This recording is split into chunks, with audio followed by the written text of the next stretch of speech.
अस्सलाम वालेकुम नाज़रीन, मैं हूं सैयद मुबशर।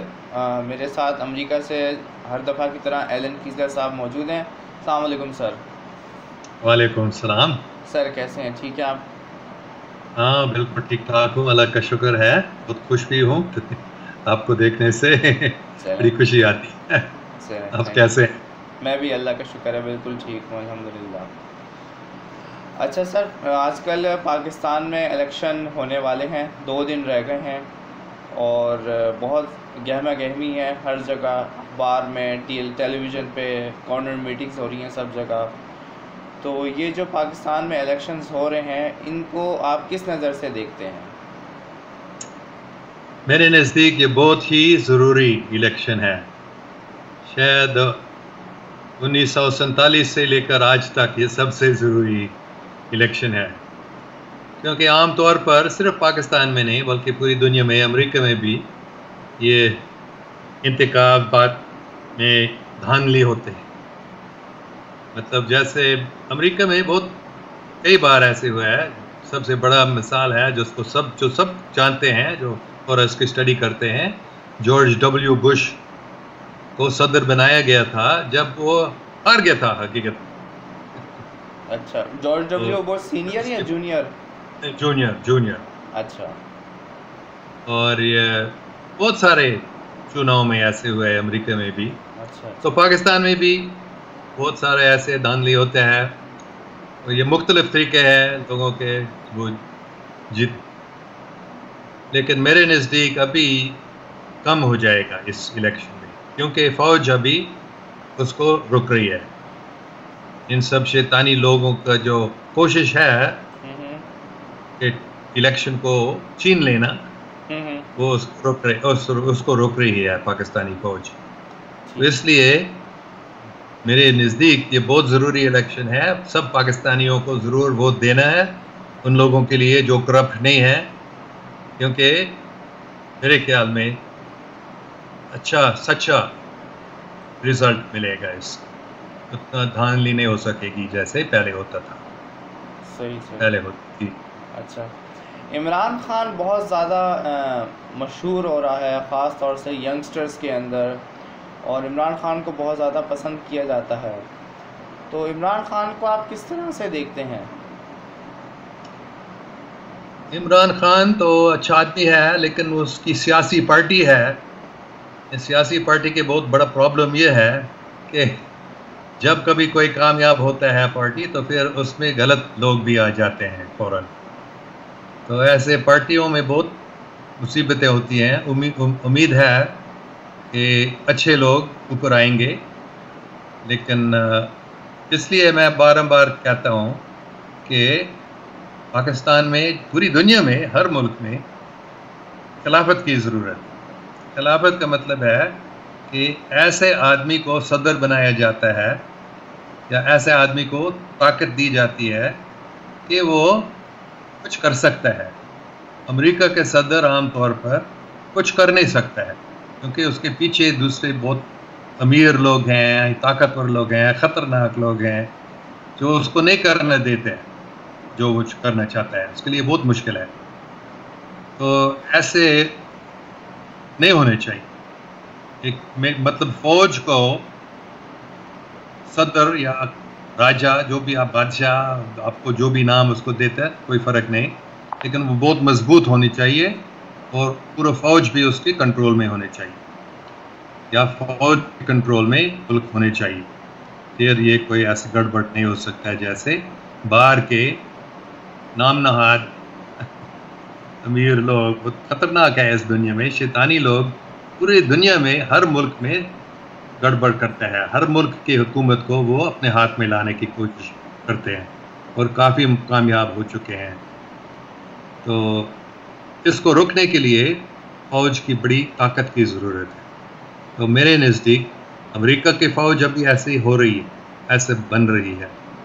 इन शैतानी लोगों के कब्ज़े से अमेरिका को वो निकाल रहे हैं, और वैसे ही पाकिस्तान में भी ये फ़ौज की मदद से हो सकती है। नहीं तो इनको तो अमीर ये बैंकर हैं, इनके करोड़ अरब अरब डॉलर वो बना सकते हैं 1 सेकंड में। उनकी ये पावर है वो।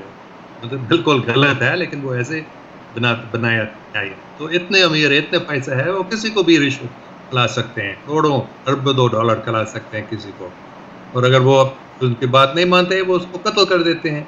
तो ये पूरी दुनिया में ऐसे उन्होंने किया है। इसलिए फ़ौज की बहुत ज़रूरत है, ताकतवर फ़ौज जो इन शैतानी लोगों को रोक सकता है। तो मेरे ख्याल में ये पाकिस्तानी फ़ौज में ये ऐसी ताकत आ गई है और अच्छे लोग भी हैं काफ़ी, तो उम्मीद है कि वो इन लोगों को रोकेंगे, उनको ऐसे धोखा देने की जो उनकी कोशिश है उसको वो रोकेगी पाकिस्तानी फ़ौज इंशाल्लाह। इंशाल्लाह। चलें, हम सब फिर उम्मीद करते हैं कि इंशाल्लाह पाकिस्तान में अच्छी और बेहतर क़यादत ऊपर आए हुक्मरान जमात में, और ये कि पाकिस्तान तरक्की की तरफ जा सके इंशाल्लाह। अच्छा, दूसरा सवाल मेरा ये था कि जो मशहूर यूएफओ के जो स्लाइड्स हैं, जो हमें बहुत मशहूर मुख्तलिफ़ यूएफओ के केसेस नज़र आते हैं, उसमें एक बड़ा मशहूर वाक़या है रोज़वेल का। तो इसके बारे में बहुत सारी है, जब आप स्टडी करना शुरू करते हो तो इसमें आता है कि बहुत सारे जो लोग हैं वो कहते हैं कि ये फ़ेक हुआ था, ये ओरिजिनल नहीं था, फैब्रिकेटेड था। फर्दर जो आर्टिकल आते हैं उसमें आते हैं कि नहीं जी, ये कोई अमेरिकन आर्मी का कोई बलून था जो उसको बाद में दिखाया गया।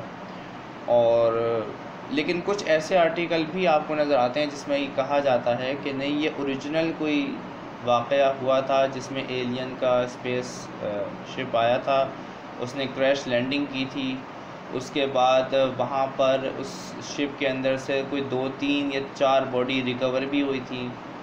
तो असल में हकीकत क्या है, और क्या ये पहला मॉडर्न वाक़या है रोज़वेल का जिसमें यूएफओ की जो स्पेसशिप थी वो क्रैश लैंडिंग हुई थी? नहीं, ये पहले वाला नहीं था, इससे पहले कुछ हुई है। मेरे ख्याल में 1941 में 41 में एक मिज़ूरी में एक हुआ था, एक यूएफओ क्रैश लैंडिंग हुआ था, लेकिन उतना मशहूर नहीं हुआ। लेकिन रॉज़वेल न्यू मैक्सिको बहुत मशहूर हुआ। और वो भी वो जगह है जहाँ अमेरिका के एटम बॉम्ब के सेंटर था। तो जो हवाई जहाज़ अमेरिकन आर्मी एयरफोर्स के जो बॉम्बिंग स्क्वाड्रन था एटम बॉम्ब वाला, वो उधर ही रॉज़वेल में और रॉज़वेल के नज़दीक था। तो इसलिए वो बहुत भी मशहूर हो गया है कि ये दूसरे सियारे के लोग वो बहुत परेशान थे कि अमेरिका के और दूसरे मुल्कों के भी एटमी बम हो गए, और ये बहुत ख़तरनाक है। सिर्फ इंसान के लिए नहीं, दूसरे सियारों के लोगों के लिए भी ख़तरा होता है इनमें। तो हाँ, ये बिल्कुल सच्ची बात है कि ये क्रैश हुआ था यूएफओ का, और कुछ ग्रेज उसमें उनके जिस्म भी मिल गया था। तो लेकिन ये बिल्कुल कवर अप किया गया था। पहले ये आया था अखबार में भी आया था, लोकल रॉज़वेल अखबार में, कि वो फ्लाइंग सॉसर, फ्लाइंग डिस्क को आर्मी को मिल गया है।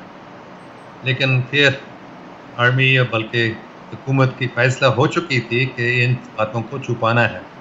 फिर दूसरे दिन ये वेदर बलून वाली बात कवर अप आ गया था। अच्छा। मतलब लेकिन अगर आप के बारे में बहुत कोशिश की जाती है। अच्छा।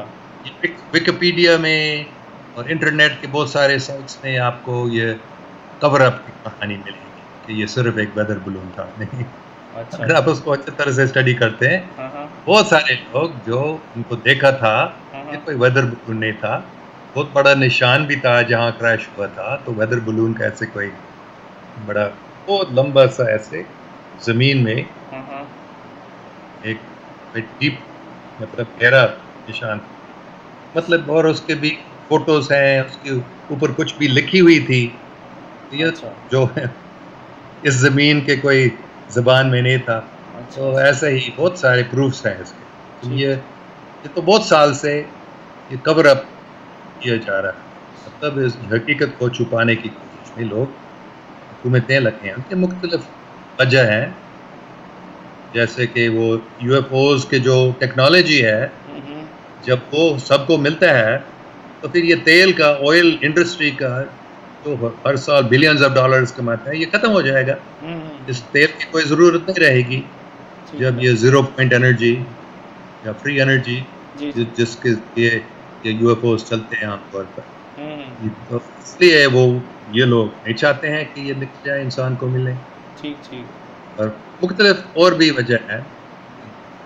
ठीक। बिल्कुल, ये बहुत बड़ा जुलाई 1947 वही महीना जब वही हफ्ता बल्कि जब मैं पैदा हुआ था, अच्छा, ये अच्छा, अच्छा, निकल गया था जुलाई का पहले हफ्ता अच्छा, 1947। ठीक, ठीक, ठीक, ठीक।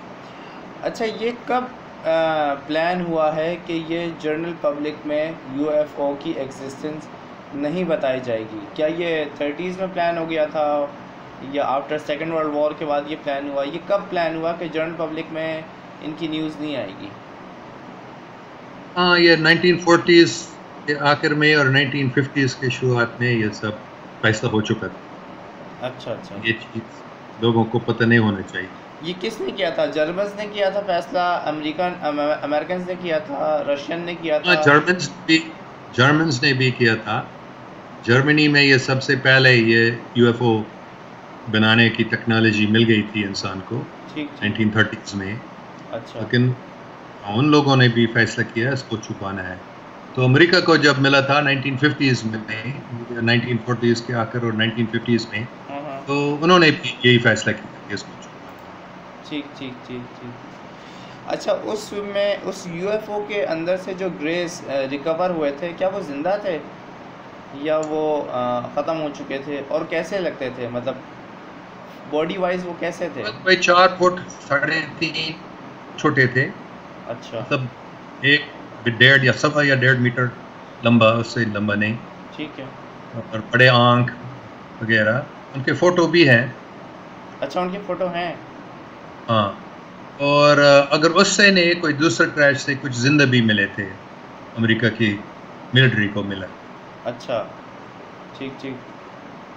ये कहाँ से आए थे वैसे, ये जो ग्रेस थे ये कहाँ से आए थे? ये ग्रेस जो है ये मुख्तलिफ सियारे के लोग इनको इस्तेमाल करते हैं। ये हकीकत में एक आप उसको बायोलॉजिकल रोबोट कह सकते हैं। अच्छा, ठीक है। ऐसे 100% जिंदा नहीं है, हाँ, हाँ। एक से तकरीबन जिंदा है, लेकिन ये आम रोबोट नहीं है, इनके बायोलॉजिकल रोबोट होते हैं। ठीक, ठीक। तो बहुत सारे ये भी मशहूर हो गया पूरी कायनात में, ये इसको इस्तेमाल करना है हाँ, हाँ। क्योंकि वो बहुत काबिल अभी बनाए गए हैं। ये ग्रेस मुख्तलिफ लोग उनको इस्तेमाल करते हैं। अच्छा, ये ग्रेस मतलब एक अलग से कोई सिविलाइजेशन नहीं है? हाँ, अच्छा, अच्छा, अच्छा। मतलब ये फैब्रिकेटेड होते हैं? ये लेकिन क्लोनिंग? मैं एक मिनट कह रहा हूँ, मुख्तलिफ किस्म के ग्रेस हैं। ये नाम मुख्तलिफ अच्छा, अच्छा। इस्तेमाल होता है। हाँ, हाँ। कुछ जो है वो अपने अलग सिविलाइजेशन है, और अच्छा, वो हकीकी जिंदा चीज़ें हैं, ठीक, जिंदा अक्लमंद लोग हैं। ठीक है। जो आम हैं, छोटे 3.5 फुट या 4 फुट लंबे वाले, हाँ, हाँ। ये बायोलॉजिकल रोबोट्स। अच्छा, अच्छा, अच्छा, अच्छा। ठीक, ठीक, ठीक, ठीक। सही। अच्छा, इसी से रिलेटेड एक और सवाल आता है कि 1952 में वाशिंगटन डीसी के ऊपर बहुत सारी यूएफओ नज़र आई थी। बहुत अखबार में भी इसका तज़किरा हुआ था और बहुत सारा ये वाक़या भी बहुत मशहूर हुआ था रोज़वेल की तरह। तो क्या वो यूएफओ मैन मेड थी या वो ओरिजिनल, मतलब कोई सिग्नल देने के लिए आए थे अमेरिका को? वो क्या वाक़या है, मतलब उसकी ओरिजिनल क्या कहानी है? बहुत सालों तक मुझे मालूम नहीं था कि ये कहाँ से, बल्कि किसी को मालूम नहीं था। बहुत सारे लोगों के ख्यालात ऐसी थी कि ये दूसरे सियारे के लोग, क्योंकि बहुत सारे फोटोज भी उनके थे और रेडार भी उनके सिग्नल थे, हज़ारों लोगों ने देखा उनको।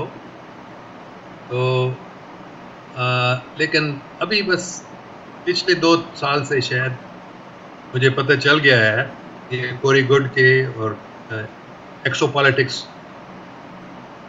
के वेबसाइट में इसकी पूरी कहानी निकल गई है। दूसरे भी विसल ब्लोअर्स है, उन्होंने बताया कि हकीकत में ये तो जर्मनी के जो एंटार्क्टिका में उन्होंने यूएफओस बनाया, उनके ये यूएफओस, ये फ्लाइंग सॉसर्स उनके थे, जर्मनी के थे। अच्छा, और वो अमेरिका को ऐसे धमकी दे रहे थे कि तुम जो हम चाहते हैं वो करो, नहीं तो तुमको मालूम नहीं है कि हमारे कितने एडवांस्ड क्राफ्ट है। ठीक तो है। फिर अमेरिका डर गया था उनसे और उनकी बात मान ली थी। और फिर ये अमेरिका की हुकूमत में, अमेरिका के स्पेस प्रोग्राम में ये नए नाज़ी साइंसदान आगे आए थे और उनके फैसला से ये सब कवर अप हो चुका था। नासा जो नासा बताते हैं हमको वो हकीकत नहीं है आमतौर पर। ये सब जर्मन नाज़ी साइंटिस्ट की वजह से ये सब जानते हैं कि बहुत सारे नाज़ी साइंटिस्ट जो मशहूर हैं अमेरिका के रॉकेट प्रोग्राम में, नासा का भी जो बड़े थे, वो जर्मनी से आए थे। वर्नर वॉन ब्राउन, जिसको अमेरिकन फादर ऑफ रॉकेटरी कहा जाता है, वो भी जर्मनी से, और बहुत सारे साइंसदान जर्मनी से आए। बल्कि दूसरे जो नाज़ी साइंसदान थे वो अंटार्कटिका या साउथ अमेरिका के थे और वहाँ उन्होंने अपने जो फ्लाइंग सॉसर का, फ्लाइंग डिस्क के जो प्रोग्राम था, उन्होंने आगे किया परफेक्ट। और उन्होंने ही ये यूएफओ वाशिंगटन के ऊपर लाया, ये दूसरे सियारे के लोग नहीं थे। अच्छा अच्छा अच्छा। तो उसके बाद क्या हुआ था? मतलब वो क्या अमेरिका का उनके साथ मुआहदा हो गया था या क्या हुआ था? मतलब वो तो अंटार्कटिका से आए थे। हाँ, फिर वो फैसला हुआ था कि हम साथ मिलकर काम करेंगे, हम तुमको मदद करेंगे और तुम हमारे ये काम करो वगैरह। अच्छा, तो ऐसे फैसला हुआ। अच्छा अच्छा, ठीक ठीक ठीक। मतलब वो ह्यूमन मेड यूएफओ थे, वो एलियंस के, ईटीज के नहीं थे। हाँ, अच्छा अच्छा, ठीक ठीक। ये जर्मनी के यूएफओ थे। सही सही सही। अच्छा, ये आप अभी आप रेफरेंस करें, मैं आपको दूंगा जो एक्सोपॉलिटिक्स वेबसाइट में ये आर्टिकल है, इसके डिटेल में ये। अच्छा अच्छा, ठीक है। जो विसल ब्लोअर्स है उनके नाम भी बताया गया उसमें। ठीक ठीक ठीक ठीक ठीक। अच्छा, इसी तरह का एक बड़ा मशहूर वाक़या हुआ था चार्ली हिग्सन का। वो क्या, हाँ। उसमें ये हुआ था कि वो एलियंस ने उसको अबडक्ट किया था और किसी जगह पे ले गए थे, अपने सैयारे पे ले गए थे, और वहाँ पे जाने के बाद उन्होंने कुछ एक्सपेरिमेंट किए थे उसके ऊपर, और वो फिर वापस आया था। फिर उसने पूरी कहानी, अपनी स्टोरी बताई थी कि मुझे एलियंस उठा के ले गए थे और मेरे साथ उन्होंने फिर ये किया। ये वाक़या भी बहुत ज़्यादा मशहूर हुआ था। तो ये इस वाक़या को आप किस तरह से देखते हैं? हाँ, जहाँ तक मैं समझ सकता हूँ ये हकीकी है।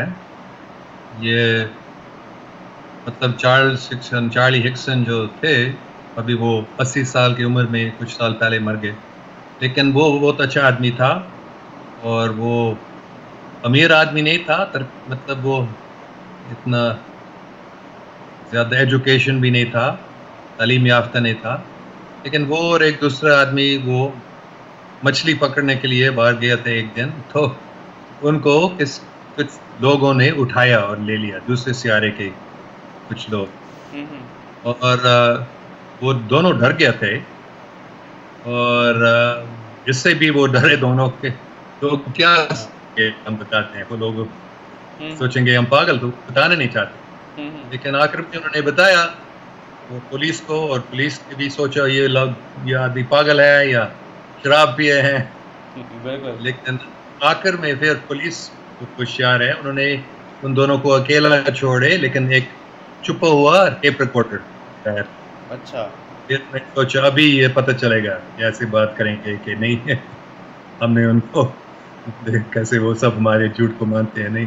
फिर लेकिन दोनों ने ऐसे बात नहीं की, दोनों ने कहा इतना डरा था, ये कैसे हुआ।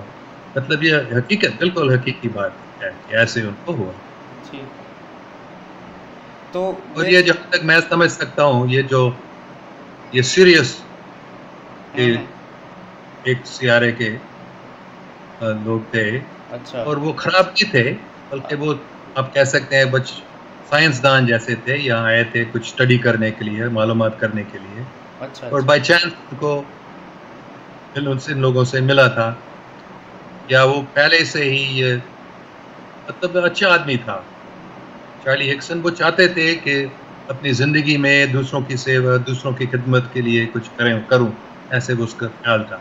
तो इसलिए उन लोगों ने उसको ले लिया, और उसके साथ जो जवान लड़का था उस वक्त, शायद वो सिर्फ 18 साल 19 साल का था, मुझे याद नहीं। ठीक है। और वो भी कोई पब्लिसिटी नहीं मांगता, बल्कि वो उस जगह को पासागुला मिसिसिपी में अमेरिका, उस क्योंकि बहुत सारे रिपोर्टर आए थे वहाँ, अखबार वाले आए, और वो भाग गया था वहाँ, कोई दूसरी नौकरी ढूंढी दूसरी जगह में, क्योंकि वो उसको पब्लिसिटी। ठीक ठीक ठीक ठीक। तो मतलब ये दोनों बिल्कुल साफ दिल और सच्चे लोग थे, जिन अच्छा। हजारों लोग तो बहुत हाँ। सारे, सिर्फ 2 4 या 10 20 हजारों लोगों को से। और मेरे एक दोस्त था मरहूम जेम्स हार्डर, तो professor university of California Berkeley में, जब मैं वहाँ पढ़ रहा था। अच्छा। तो मेरा अच्छा दोस्त बन गया था, मैं काफी बार उसके घर में भी गया था। तो उसने भी कई सौ लोगों की रिपोर्ट लिया है जो दूसरे सियारों के लोगों के क्राफ्ट में, फ्लाइंग सॉसर्स में गए थे, और उनसे बात हुई थी। अच्छा। तो ये सिर्फ चार्ली हिक्सन नहीं, ऐसे हजारों, शायद लाखों, या पता नहीं कितने लाखों लोग हैं जिनको ये। अच्छा अच्छा अच्छा अच्छा। एक बेसिक सवाल आता है जहन में कि वो कौन सी क्वालिटीज़ होती हैं आपके अंदर कि वो एलियंस को अट्रैक्ट करती हैं और वो आपसे मिलने के लिए या आपके इनकाउंटर, मतलब आपका एलियंस के साथ हो जाता है, तो वो क्या क्वालिटीज़ होती हैं? बहुत अच्छा सवाल है।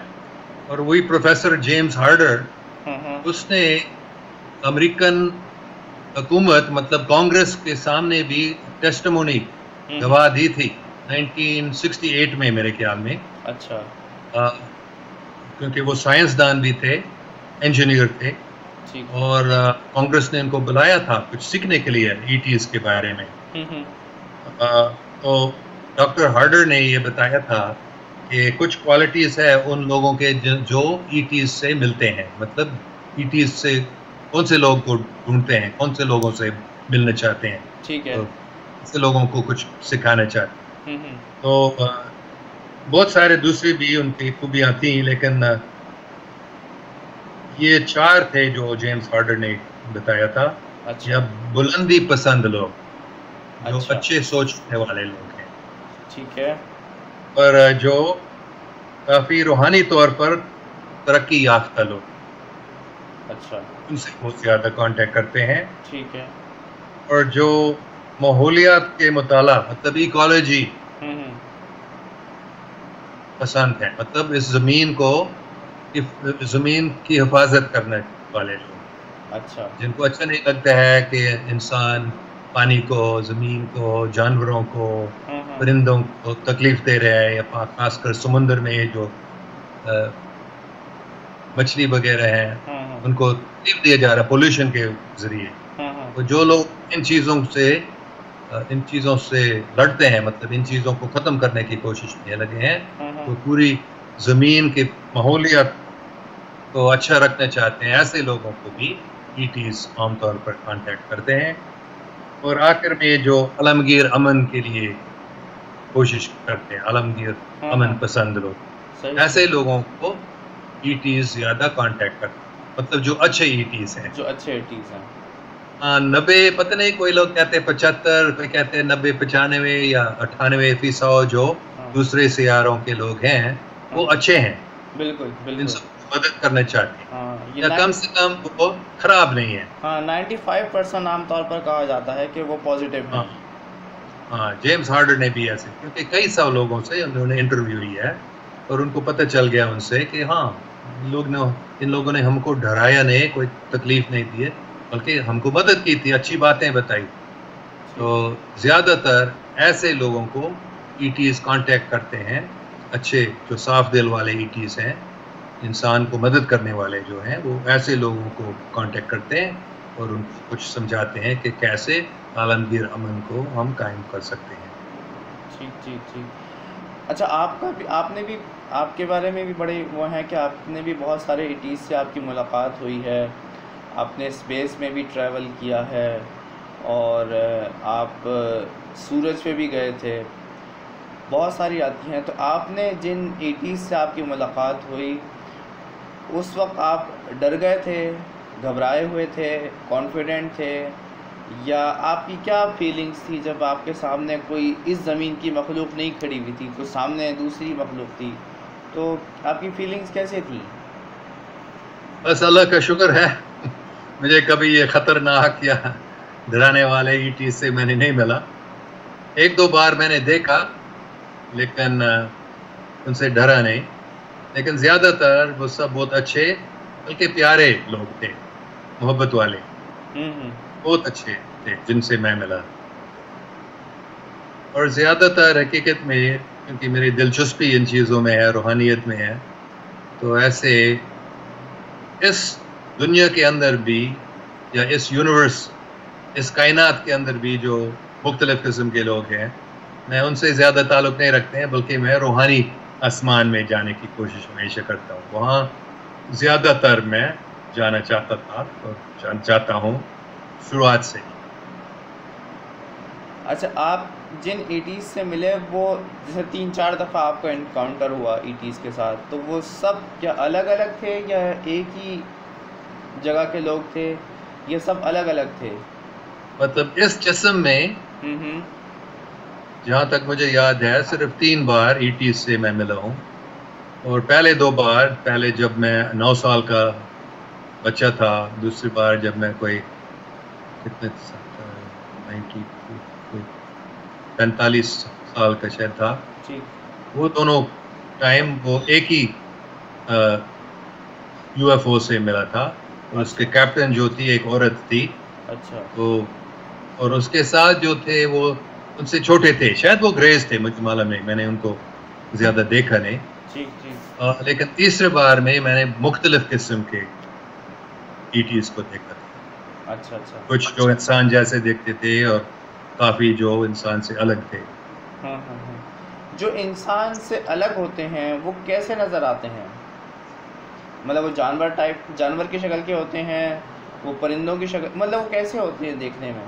आम तौर पर सब के 2 हाथ हैं, 2 पाँव हैं, हमेशा नहीं, लेकिन आम तौर पर जो इंसान जैसे भी नहीं दिखते हैं। कोई है जो जिनके मुंह है चिपकली जैसे, जिनके चमड़े हैं चिपकली जैसे, दूसरे हैं जो बिल्ली या कुत्ते जैसे उनके मुंह होते हैं। अच्छा। बहुत सारे किस्म के ईटीज़ हैं, लेकिन ये एक साइंसदान भी हैरान हो गए थे जब उनको पता चल गया। तो तकरीबन सब के 2 हाथ हैं, 2 पाँव हैं। वो ये ऐसे नहीं सोचते थे, ऐसे नहीं होते थे। लेकिन कोई अमेरिका की जो खुफिया हुकूमत है, सीक्रेट स्पेस प्रोग्राम है, उन लोगों को मालूम हो गया है कि तकरीबन सब के ईटीज़ इंसान जैसे हैं, मतलब 2 हाथ 2 पाँव हैं। मुंह का शक्ल अलग हो सकता है और कुछ के कम या ज़्यादा हाथ पाँव, उंगलियां काफ़ी, किसी के 6 उंगलियां हैं, किसी के 3 उंगलियां हैं। लेकिन आम तौर पर उनका सिर होता है, 2 आँख होते हैं, 2 कान, या कभी कान नहीं है लेकिन सिर्फ थोड़ा सा छोटा सा जगह, कभी मुंह भी नहीं, छोटा सा स्लिट, लेकिन 2 हाथ और 2 पाँव आम तौर पर है। अच्छा। ये आम तौर पर हमारे सोलर सिस्टम के हैं, सोलर सिस्टम से बाहर के हैं, ये कहाँ से आते हैं? हाँ, हमारे सोलर सिस्टम के भी हैं और मुख्तलिफ हज़ारों करोड़ों मुख्तलिफ सितारे कितने हैं, और तकरीबन हर में कोई सियारे पर लोग, मतलब अक्लमंद लोग रहते हैं। अच्छा। इनका क्या इंसान भी उनके स्टार्स पे या प्लैनेट्स पे जाता है, या इंसान अभी सिर्फ सोलर सिस्टम तक ही रुका हुआ है? नहीं, ये सीक्रेट स्पेस प्रोग्राम्स में जर्मनी के भी और अमेरिका के भी कुछ प्रोग्राम्स है जो इस सितारे से, हमारे जो सूरज है, इससे बाहर गए हैं, दूसरे सितारों के भी जा चुके हैं। अच्छा, जैसे आपका इनकाउंटर हुआ और आप मुख्तलिफ ईटीज़ वगैरह से मिले, तो आपकी क्या उनसे बातचीत होती है, या वो सिर्फ आपको दिखाना चाहते हैं कुछ, या कुछ बताना चाहते हैं, या आपकी कोई कन्वर्सेशन भी होती है उनसे? हाँ, कन्वर्सेशन भी हुई है, बात हुई है। अच्छा, तो जनरली क्या उनकी बात होती है जब वो बात करते हैं? पीसफुल की बात करते हैं, क्या बात करते हैं वो? हाँ, आम तौर पर बिल्कुल पीसफुल बात करते हैं, प्यार से बात करते हैं और हदायत भी देते हैं, इंसान के फ़ायदे के लिए सिखाते हैं। सिर्फ मुझे नहीं, बहुत सारे लोग हैं जिनको ऐसे हुआ है और बहुत मतलब जिनसे मैं मिला हूँ आप उनको फरिश्ते जैसे कह सकते हैं, अच्छा। क्योंकि मुख्तलिफ किस्म की ईटीज़ हैं, कुछ शैतानी भी हैं, हम्म। बस मैं उनसे नहीं मिला हूँ, हम्म। लेकिन दूसरे लोग उनसे मिले हैं और वो उनसे डरते हैं। लेकिन जिनसे मैं मिला हूँ वो सब न तकरीबन सब बहुत अच्छे प्यारे लोग हैं और बहुत अच्छी हिदायत देते हैं कि इंसान को जंग को छोड़ना चाहिए, लड़ाई को छोड़ना चाहिए, अमन कायम करना चाहिए। इसमें फ़ायदा है इंसान का और सबका। एक दूसरे से लड़ना नहीं चाहिए, सही। एक मुल्क दूसरे मुल्क से लड़ना नहीं चाहिए, ख़ासकर एक मज़हब दूसरे मज़ाहिब से लड़ना नहीं चाहिए, इन्हें गोरे और काले लोग नहीं लड़ना चाहिए। ये सब जो शैतानी लोग हैं वो इन लड़ाइयों को चाहते हैं कि अगर एक इंसान के एक हिस्से दूसरे हिस्से से लड़ते हैं तो फिर उनको कंट्रोल करना ज़्यादा आसान हो जाता है। अच्छा अच्छा। लेकिन जो अच्छे ईटीज़ हैं वो इन लड़ाइयों को बंद करने की कोशिश करते हैं और हिदायत देते हैं कि इनको कैसे बंद करना है। ठीक ठीक, सही। अच्छा, क्या मैं ये एज्यूम कर सकता हूँ कि आपकी, क्योंकि उनसे 2-3 दफ़ा या कई दफ़ा मुलाकात हुई है, तो आपकी उनसे एक फ्रेंडली वे में एक रिलेशन बिल्ट हो गया है, और आप उनसे कोई बात करना चाहें या कुछ पूछना चाहें तो आपका कोई ऐसा सिलसिला है कि आपकी उनसे कांटेक्ट दोबारा हो सके आपकी विल के ऊपर, जिस तरह वो ख्वाब में मैं आके उनको बताते ऐसे नहीं हैं? बुला सकता हूँ। अच्छा, वो आना चाहते हैं वो आ सकते हैं, लेकिन जो टेलीपैथी से वो बात हो सकती है आम तौर पर, वो तो अच्छा। हमेशा तैयार रहते हैं हाँ। बात करने के। हाँ, अच्छा अच्छा, ठीक ठीक। ठीक है सर, बहुत अच्छा लगा आपसे मिलके और बहुत सारी नई इन्फॉर्मेशन पता चली, और अगली दफ़ा इंशाल्लाह दोबारा आपसे मुलाकात होगी। उस वक्त तक के लिए मुझे इजाज़त दीजिए। अल्लाह हाफ़िज़। शुक्रिया, अल्लाह हाफ़िज़।